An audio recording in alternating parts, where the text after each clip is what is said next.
দিনটা ছিল 1987 সালের 4 সেপ্টেম্বর দুপুর 1:30 নাগাদ আরকে নগর ফার্ম কমপ্লেক্স এলাকায় পবিত্র করের হয়ে দেওয়ালে পোস্টারিং করার নেতৃত্ব দিচ্ছিল সুভাষ দে ওরফে টেরা বাবলু। সেখানে তার নেতৃত্বে ছিল বেশ কয়েকজন। সে সময় বিজয় ভূষণ চক্রবর্তী ও ভজন ঘোষ এগিয়ে যায় দেওয়াল দখলকারীদের দিকে।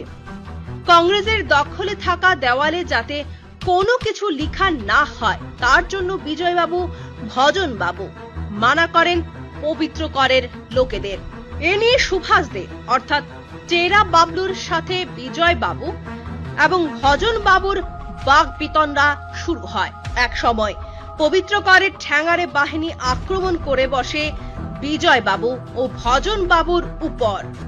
দা, লাঠি, কিরিচ ইত্যাদি নিয়ে জঘন্য জিঙ্ঘাসায় ঘাতক বাহিনী ঝাঁপিয়ে পড়ে। অস্ত্রের একাধিক আঘাতে তাদের রক্তাক্ত করে তোলে। ঘাতক বাহিনীর আক্রমণে মাটিতে লুটিয়ে পড়ে বিজয় ভূষণ চক্রবর্তী ও ভজন ঘোষ, মাটি ভিজে লাল রক্তে। সে সময় ফার্মে কাজ করছিলেন শ্রমিক নেতা নিখিল দে। দুই শিক্ষিত প্রতিভাবান ছেলেকে খুন হতে দেখে তিনি নিজেকে আর সামলে রাখতে পারেননি, ছুটে আসেন ঘটনাস্থলে।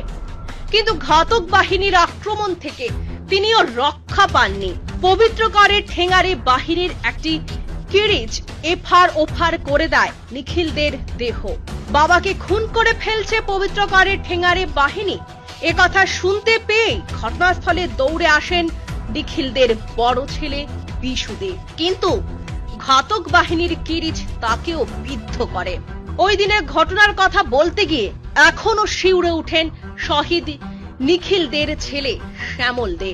তিনি জানিয়েছেন, সম্পূর্ণ পরিকল্পনা মাফিক পবিত্র কর ঠান্ডা মাথায় খুন করিয়েছেন বিজয় ভূষণ চক্রবর্তী, ভজন ঘোষ এবং ওনার বাবা নিখিল দেকে। শ্যামল দে জানান, বাবাকে বাঁচাতে বড় ভাই বিশু দে নিখিল দেকে ঘাতক বাহিনীর আক্রমণ থেকে রক্ষা করতে তাকে আড়াল করে শুয়ে পড়েছিল বাবার উপরে। কিন্তু বাদল চক্রবর্তীর কিরিচের আঘাতে বারবার বিদ্ধ হয়েছে বিশু বাবুর দেহ। জিবি হাসপাতালে বিশু দেকে চিকিৎসার জন্য নিয়ে গেলে তিনি 27 দিন কোমাতে ছিলেন বলে জানান শহীদ নিখিলদের ছেলে শ্যামল দে। বড় ভাই কাছে শুনছে যে বাবারে মারছে, এখানে একটা বাটি রেখে বের হয়েছে যে বাবার মারছে। বড় ভাই দূরে গেছে, গেছে অলরেডি বাবারে ভালো হয়েছে। এই বাদল চক্রবর্তী, পার্থ দাস আর কুমুদ মারা গেছে এখন। আর এলার নাম